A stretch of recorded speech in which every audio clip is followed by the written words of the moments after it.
Bhagavate Vasudevaya. Om Namo Bhagavate Vasudevaya. Narayana Namaskritya Naram Chaiva Narottamam Devim Saraswatim Vyasam Tato Jayadmudirayet Nashtaprayeshu Abhadreshu Nityam Bhagavata Sevaya Bhagavati Uttama Shlokir Bhaktir Bhavatir Naishtikir. Reading from Srimad Bhagavatam, Canto 3, Chapter 3, Verse 18. Ayajayada dharma sutam ashvamedhe stribhir vibhu sopishmam anujay rakshan reme krishnam anuvrataha. Synonyms: Ayajayat, made to perform. Dharma sutam, by the son of Dharma. Maharaj Yudhishthira, Ashvamedhe, by horse sacrifices. Tribhi, three. Vibhu, the supreme Lord. Saha, Maharaj Yudhishthira. Api, also. Shimam, earth. Anujay, assisted by his younger brothers. Raksham, protecting. Reme, enjoyed. Krishnam, Krishna, the personality of Godhead. Anuvrataha, constant follower. Translation. The Supreme Lord induced the son of Dharma to perform 3 horse sacrifices, and Maharaj Yudhishthira, constantly following Krishna, the personality of Godhead, protected and enjoyed the earth, assisted by his younger brothers. Purport. Maharaj Yudhishthira was an ideal monarchical representative on the earth because he was a constant follower of the Supreme Lord, Sri Krishna. As stated in the Vedas, the Upanishad, the Lord is the proprietor of the entire manifested cosmic creation, who presents a chance for conditioned souls to revive their eternal relationship with the Lord and thus go back to Godhead, back home. The whole system of the material world is arranged with that program and plan. Anyone who violates the plan is punished by the law of nature, which is acting by the direction of the Supreme Lord. Maharaj Yudhishthira was installed on the throne of the earth as a representative of the Lord. The king is always expected to be a representative of the Lord. Perfect monarchy necessitates representation of the supreme will of the Lord, and Maharaj Yudhishthira was the ideal monarch on this supreme principle. Both the king and the subjects were happy in the discharge of worldly duties, and thus protection of the citizens and enjoyment of natural life, with full cooperation of material nature, followed in the reign of Maharaj Yudhishthira and his worthy descendants, like Maharaj Parikshit. Om Jnana-timirandasya Jnana-timirandasya Chakshurunmilitam Yena Tasmai Shri Gurave Namaha. Shri Chaitanya Manobhishtam Stapitam Yena Bhutale Swayam Rupa Kadamaiham Dadati Swapadantikam Vandeham Shri Guru Shri Utapadakamalam Shri Gurum Vaishnavamscha Shri Rupam Sagrajatam Sagana Raghunathamritam Tam Sajivam Sadvaitam Savadutam Parijana Sahitam Shri Krishna Chaitanya Devam Shri Radha Krishna Padan Sahagana Lalita Shri Vishakha Mritamscha. He Krishna Karuna Sindhu Deenabandhu Jagatpate Gopesha Gopika Kantha Radha Kanta Namastute Tapta Kanchana Gaurangi Radhe Vrindavaneshwari Vrishabhanu Sute Devi Pranamami Haripriye Vanchakalpatarubhyascha Kripa Sindhubhya Evacha Patitanam Pavanebhyo Vaishnavebhyo Namo Namaha. Jai Shri Krishna Chaitanya Prabhu Nityananda Shri Advaita Gadadhara Srivasadi Gaura Bhakta Vrinda Hare Krishna Krishna Krishna Hare Hare Hare Rama Rama Rama Hare Hare. Hare Krishna. Good morning, everyone. Thank you, dear devotees, for joining in today's Srimad Bhagavatam class. Again, such an early morning and joining me to go deeper into Srimad Bhagavatam. Before I start, I would like to offer my respects to Bhakti Rasamrita Swami Maharaj and Romapad Swami Maharaj, as their Vani has helped me prepare to go deeper into this verse. So today we are listening in as Uddhava narrates more of the beautiful pastimes of the Lord, but specifically in relationship with the Pandavas. Here we are reading about the ideal qualities of a king. And who is that king? Maharaj Yudhishthira. Maharaj Yudhishthira is proclaimed to be the ideal king in this verse and in the purport by Srila Prabhupada because he is a devotee. Prabhupada himself says in the first sentence, because he was a constant follower, Maharaj Yudhishthira was an ideal monarchical representative. So, why is it so that Maharaj Yudhishthira was an ideal monarchical representative? Often when we think of devotees, we often think of Maharajas, we often think of sannyasis, we often think of great devotees who have left everything for Krishna. But it's very interesting that we know that we call all of our great sannyasis Maharaj. We call our gurus Guru Maharaj. We call every single visiting sannyasi Bhakti Rasamrita Swami Maharaj. Maharaj itself, it means great king. So why do we call our sannyasis kings? They don't have any material opulence, so why do we call them king? We call our Maharajas kings because they have the opulence of spiritual knowledge. A sannyasi is a king because he has spiritual knowledge that he can give to us. So it's very interesting to note that someone with as great opulence as Yudhishthira Maharaj is called Maharaj in this verse, but not because he is a king, but because he's a great devotee. So, in our Krishna consciousness, we consider people kings when they are great devotees. So that's why we treat our Maharajas with so much respect and so much awe and reverence, because they are our king. So we can see also in this picture, the king of Puri is sweeping the road on the way for Jagannath to proceed on his chariot procession in the Yatra. So this is a tradition that has been going on for centuries, and it is not just a symbolic everyday phenomena that we see. It's not symbolic. We see that the king of Puri is doing this because he himself is a servant of Krishna. So we see that this idea that we must serve somebody is even present in the hearts of great kings.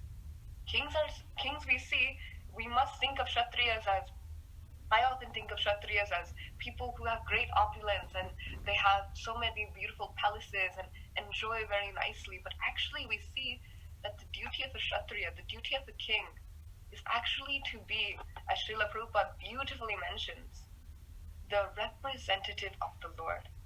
Srila Prabhupada very clearly and very strongly states, he repeats it over and over again in this purport, Maharaj Yudhishthira was enthroned as a representative of the Lord. King is always expected to be representative of the Lord. Perfect monarchy necessitates representation of the Supreme One.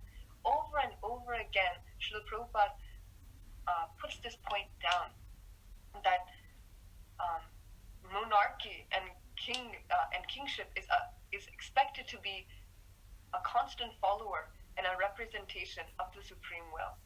And what is that supreme will? It is stated here that Krishna has a program and plan for the whole system of the material world to revive our eternal relationship with him and go back home, back to Godhead. So a question may come to mind. Why is it that Maharaj Yudhishthira, if he is such a great devotee, why does he become the emperor of the world? A devotee, when I think of a devotee, it often comes to mind that a devotee is very humble. A devotee does not want control. A devotee doesn't want to do such austerity for material benefit. But here we're saying that Maharaj Yudhishthira performed 3 horse sacrifices, 3 Ashwamedha Yagyas, to become the emperor of the world. Some background on the Ashwamedha Yagya. The Ashwamedha Yagya, what it consists of, it's a horse sacrifice.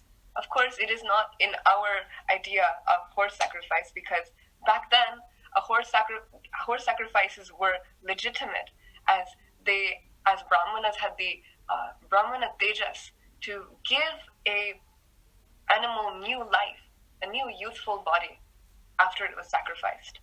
And they would take a horse. It is explained how Arjuna, he traveled all over Bharatvarsha, and of course back then it was the entire world. And he traveled to every corner of Bharatvarsha with a horse. And this horse would, wherever this horse would go, stop to eat, that place, that king would have to submit or either fight with the king sending the horse. So of course Arjuna, being Dhananjaya, Sabyasachi, he is following this horse everywhere, and he is making sure that nothing happens to this horse. And of course, just a small little story, he's stopped by his own son Bahuraguna. So we see that there is some engagement between his father and son. Son wants to meet father and gives the presents, but father, being Arjuna, he's like, how can you give me presents? I am come to conquer your kingdom. On the word of an enemy king, Maharaj Yudhishthira, you are my son, but still you should get up and fight. And his son defeats him in battle. And in this way, Arjuna, it was simply a show to get rid of another curse from the Vasus previously. So just a little snippet of what happened on the wonderful ride to get over get the entire world under the subjugation of Maharaj Yudhishthira. But that question may be raised. Maharaj Yudhishthira, if we consider him a Maharaj, if we give them the same title as a sannyasi, how can we say that he is a great devotee? If he is still wanting, externally we may see, if he's still wanting control of the entire universe. So the answer is given in this verse. We see that the Supreme Lord induced the son of Dharma. So Lord Krishna, it was under Lord Krishna's order that Maharaj Yudhishthira do this Ashwamedha Yagya. So we can see there may be 3 reasons I heard from Bhakti Rasamrita Swami Maharaj in regards to why Yudhishthira Maharaj performed this Ashwamedha Yagya. So the first reason was Yudhishthira was a very benevolent and kind king. The title given to these type of kings are Raja Rishis. They have Kshatriya qualities, but they may be Kshatriyas by nature, but actually their hearts are like Brahmanas. So we see after the Kurukshetra war, it's explained in the Mahabharata, so many rivers of blood, so many mountains of dead bodies, so many widows in Hastinapur.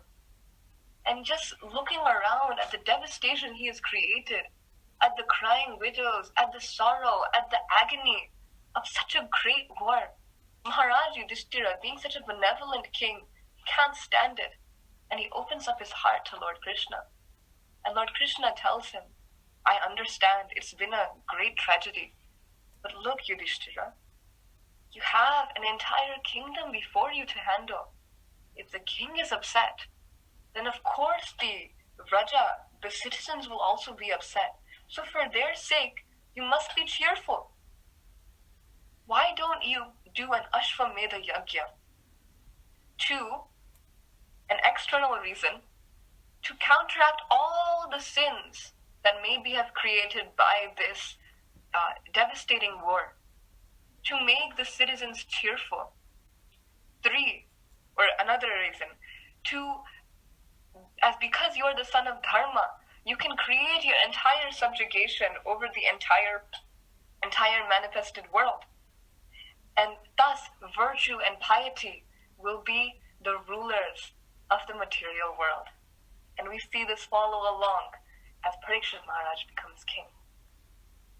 So for these reasons, Yudhishthira Maharaj decides to do this Ashwamedha Yajna. So question may be raised, wait, Surabhi, isn't Yudhishthira an eternal associate of Krishna? Why is Krishna telling him to perform a yajna to counteract sins, but Yudhishthira is untouched by sins? There must be some contradiction here. So we understand that the Lord has always a purpose in his pastimes. And the Lord, he has an external reason and an internal reason.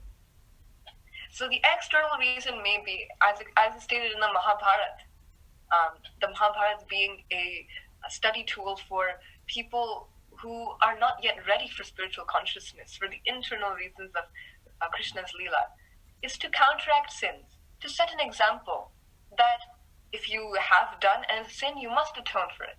That is just simply the law of karma. But there's an internal reason too. And Yudhishthira opens up his heart in the Mahabharata, and he says, this Ashwamedha Yajna, it has all yajnas, they have a very specific ritual called the Agra Puja. And in that Agra Puja, Agra basically means first. So the most amazing person in that assembly will get the oblations of the Agra Puja.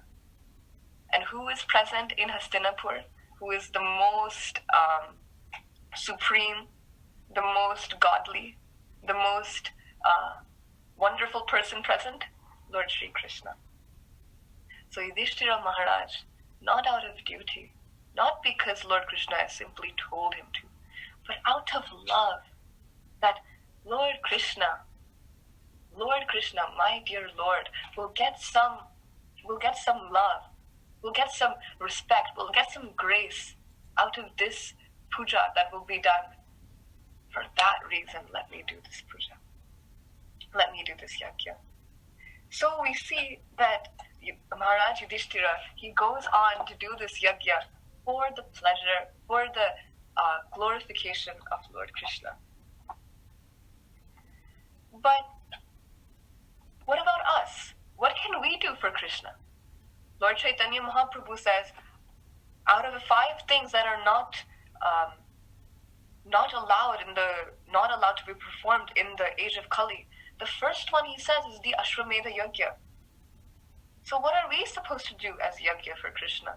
And Lord Chaitanya, as many of you will know, he says, there are so many awful qualities of Kali Yuga, but there is one quality that shines bright. Harinam Sankirtan Yajna. We call it a yajna because it is a sacrifice. To who? To Lord Chaitanya Mahaprabhu. We do this sacrifice on the order of Lord Chaitanya Mahaprabhu.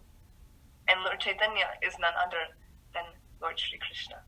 So this Ashwamedha Yajna and so many other yajnas in other ages is translated into the one pill, the one medicine, the Harinam Sankirtan Yajna in this age of Kali.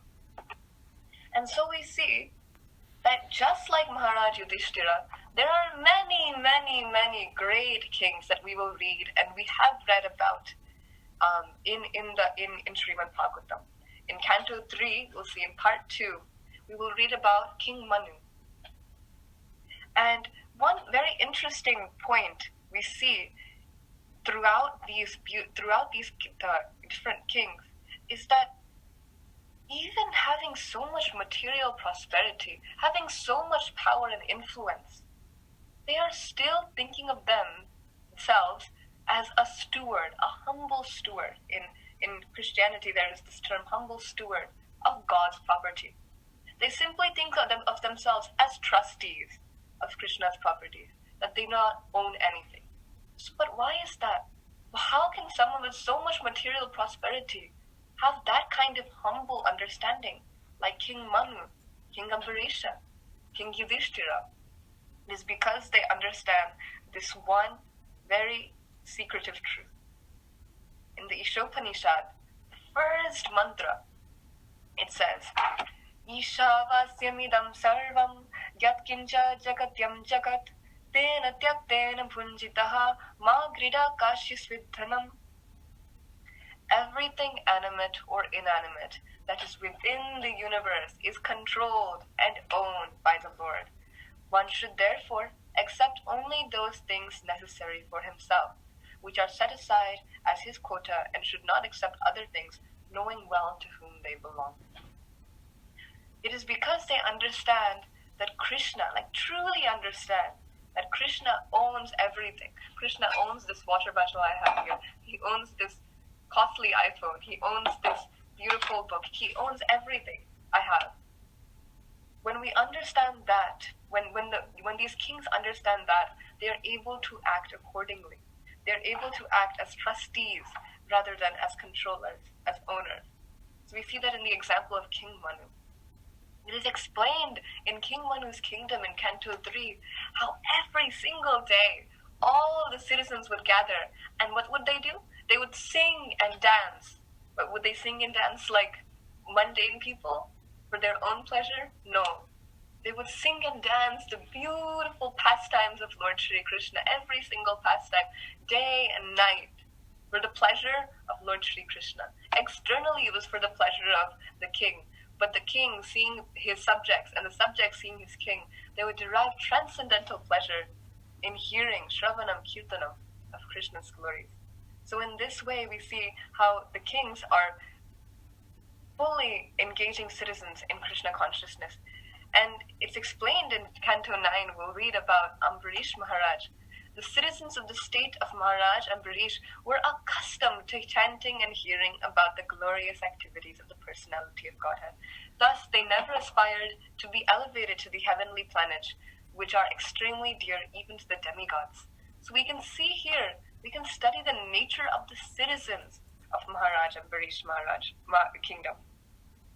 Everyone is engaged in the archanam of, as we see in this picture, of the Radha Shyamasundar in this beautiful portrait. And Maharaj Ambarish leads this every single day. And so everyone is happy in Shravanam and Kirtanam, in deriving transcendental pleasure in Krishna's glory.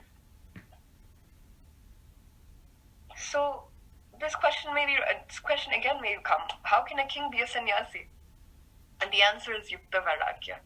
Because they understand that renunciation does not necessarily mean material renunciation, but renunciation on a deeper level. That we accept everything. Srila Prabhupada, he has a funny quote. I think Amritanand Prabhuji was telling me this, that I'm not sure. Prabhupada, he's a different kind of a sannyasi. Other sannyasis, you'll give them some money. Oh, Maharaj, please take some money. He'll say no. But what will Prabhupada do? He'll open up both hands and he'll take them. So that is but Srila Prabhupada is still a great sannyasi because he does not use that money for himself. He uses it for Krishna service. So we see the same example in Maharaj Yudhishthira being an ideal leader. It says in Srimad Bhagavatam Canto 1, O Brahmanas, the opulence of the king was so enchanting that the denizens of heaven aspired for it. But Because he was absorbed in the service of the Lord, nothing could satisfy him except the Lord's service. So we can see from these examples how we can also be great trustees of Krishna's service, of Krishna's property. How we can use everything we see. In this age, we all, of course we know it's not true, but we all have so much wealth, so much opulence in simply this computer also. It has so much power, so much power, so much intelligence. We almost live so in so much prosperity. But if we think of ourselves as owning something, like the example of Bali Maharaj, he had everything, yet he gave everything to Vamanadev. That could be these are all examples of how we can also sacrifice for Krishna. We may have many things, but we can give them up all for Krishna's service. We can use all of our talents in Krishna's service.